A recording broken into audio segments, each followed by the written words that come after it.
દેવ દાનવ માનવ કોઈ પણ હોય, ભવતારણ ભોળાને તો સૌ કોઈ ભજે. પ્રકૃતિ અને પરમનું ઐક્ય સમજાવે છે દરેક શિવાલય.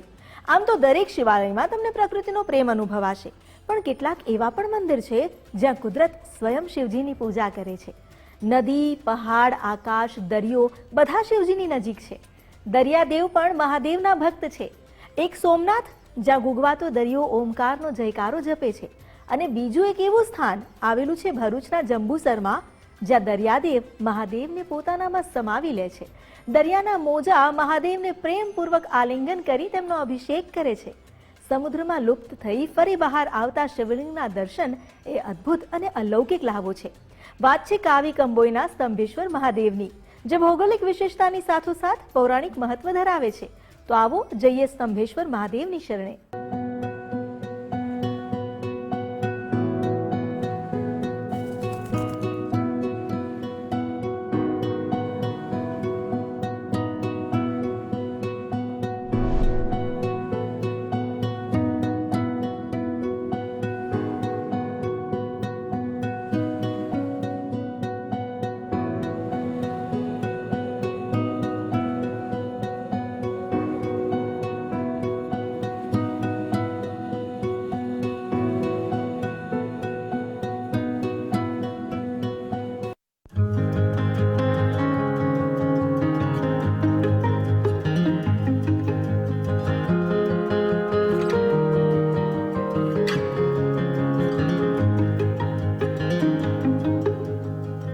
न भूमिर्न चापो न वहिनर न वायुर्न चाकाश मास्ते न तंद्रा न निद्रा न ग्रीष्मो न शीतम न देशो न वेशो न यस्यास्ति मूर्ति त्रिमूर्तिम तमीडे.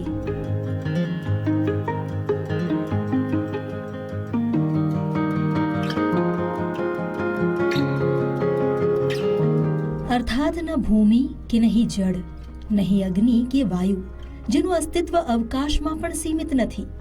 નથી જે તંદ્રા કે નથી નિંદ્રામાં, નથી જે ગ્રીષ્મ કે નથી શિશિર, નથી જે દેશ કે વેશમાં બંધાયેલા, એ મૂર્તિહીન ત્રિમૂર્તિ સ્વરૂપની હું સ્તુતિ કરું છું. ઓમ ત્ર્યંબકમ યજામહે સુગંધિમ પુષ્ટિવર્ધનમ ઉર્વારુકમેવ બંધનાન મૃત્યોર્મુક્ષેયમામૃતાત. ઓમ ત્ર્યંબકમ યજામહે સુગંધિમ પુષ્ટિવર્ધનમ ઉર્વારુકમેવ બંધનાન મૃત્યોર્મુક્ષેયમામૃતાત. જ્યાં જળ, પૃથ્વી, વાયુ તથા આકાશ અને અગ્નિ પાંચેય તત્વ મળીને દેવાધિદેવનો નિરંતર અભિષેક કરે છે, એ સ્થાન એટલે ગુજરાતના સમુદ્ર તટ પર આવેલું સ્તંભેશ્વર મહાદેવનું મંદિર. માં પ્રકૃતિ જ્યારે મહાદેવના ચરણ પખાડે છે, ત્યારે એક અલૌકિક અહેસાસ થાય છે. લાગે જાણે શિવ ખુદ જીવન બની જળમાં વિલીન થાય છે, અને આ દ્રશ્ય જોવા માટે દુનિયાભરમાંથી ભક્તો અહીં આવે છે. ઓમ ત્ર્યંબકમ યજામહે સુગંધિમ પુષ્ટિવર્ધનમ ઉર્વારુકમેવ બંધનાન मृत्योर्मुक्षेय. हम लोग यहाँ पे सावन महीने में सेवा करने आते हैं. हर महीने की अमावस्या के दिन यहाँ पे सेवा करने के लिए आते हैं. यहाँ पर सेवा करने से मन को संतुष्टि मिलती है. यहाँ पे ये जगह पे काफ़ी सेवा कार्य होते हैं. जैसे यहाँ पे भोजन 12 मास 24 घंटा सुबह और शाम दोनों टाइम पे भोजनालय चलता है, उसमें हम सेवा करते हैं. मंदिर में भक्तों को चढ़ावा के लिए, शिव जी के अभिषेक के लिए, जलाभिषेक के लिए हम लोग पानी की सेवा देते हैं यहाँ पर. और ये जगह पे बहुत वरदान है, सारे देवी देवताओं को ये जगह पे वरदान है.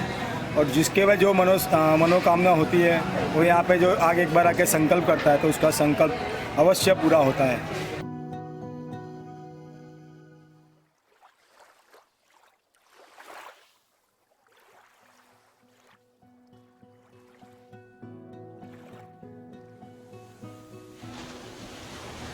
જેમનો અભિષેક સાક્ષાત દરિયાદેવ કરે છે, જેમના દર્શન માટે લોકો હજારો કિલોમીટર દૂરથી આવે છે, જે આદિમાં પણ છે અને અંતમાં પણ, જે ભોળા પણ છે અને રુદ્ર પણ, જે ધ્યાન પણ છે અને વિધ્વંસ પણ, જેમના રૂપમાં વસે છે પ્રકૃતિ, જેમની પૂજા સ્વયં પ્રકૃતિ કરે છે, જ્યાં પ્રકૃતિ છે સાથે સંસ્કૃતિ છે, એ છે સ્તંભેશ્વર મહાદેવ. ઉર્વારુકમેવ બંધનાન મૃત્યોર્મુક્ષેયમામૃતા. શિવજીનું આ પાવન મંદિર ભરૂચના કાવી કંબોઈમાં આવેલું છે. અહીં ભગવાનના દર્શન દિવસમાં માત્ર 2 વાર જ થાય છે.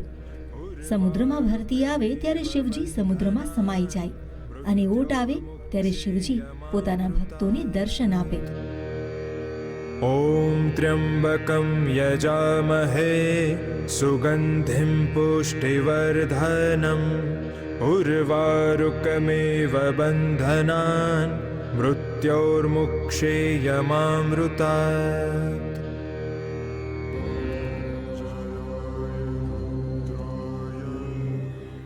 રાક્ષસ તારકાસુરે શિવજીની ઘોર તપસ્યા કરી અને જ્યારે શિવજી પ્રસન્ન થયા ત્યારે તારકાસુરે વરદાન માંગ્યું કે તેને કોઈ મારી ન શકે. શિવજીએ એ વરદાન તો નહીં આપ્યું, પણ તારકાસુરને એ વરદાન આપ્યું કે તેને માત્ર શિવપુત્ર જ મારી શકશે. આ વરદાન બાદ તારકાસુર અભિમાની થઈ ગયો, એવો ક્રૂર બની ગયો, શક્તિનો એવો ઘમંડ થઈ ગયો કે દેવતાઓ સાથે યુદ્ધ ચડ્યો. શિવજીનું વરદાન હોવાથી તારકાસુર સામે બધા દેવ પણ પરાસ્ત થઈ ગયા. ત્યારબાદ શિવપુત્ર કાર્તિકેયે દેવતાઓની રક્ષા કાજે તારકાસુર સાથે યુદ્ધ કરી તેનો વધ કર્યો.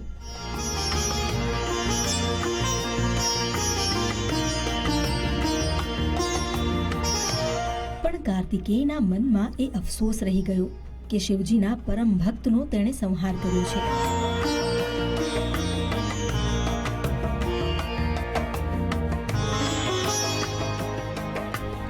ગ્લાનિ દૂર કરવા અને વધના પાપ સામે પ્રાશ્ચિત માટે તેમણે આ જ સ્થાને પોતાના પિતા અને જગતના પરમ પિતા મહાદેવની પૂજા કરી. તેમણે મહીસાગર સંગમ તીર્થ પર શિવલિંગની સ્થાપના કરી. ભગવાન શિવ કાર્તિકેય પર પ્રસન્ન થયા અને કાર્તિકેય દેવી સ્થાપેલા સ્તંભ આકારના શિવલિંગમાં વાસ કર્યો. આ સ્થાન એટલે કે મહીસાગર સંગમ તીર્થ, જે ભૌગોલિક દ્રષ્ટિએ પણ અતિ પવિત્ર સ્થાન છે. स्कंद महापुराण में सबसे पहले केदार खंड, दूसरा प्रकरण जो है स्तंभेश्वर महादेव इत्यादि लगभग 10 खंड जो है स्कंद पुराण में मिलते हैं. स्कंद महापुराण के अनुसार यहाँ हजारों साल पहले भगवान कार्तिक स्वामी ने तारकासुर का वध इसी जगह पे किया था. भगवान नारद जी ने भी यहाँ 10,000 साल तपस्या किया. भगवान कपिल मुनि ने भी यहाँ सैकड़ों साल तक तपस्या किया. ऐसे हजारों लाखों ऋषियों मुनियों ने इस महीसागर संगम तीर्थ का सेवन किया है.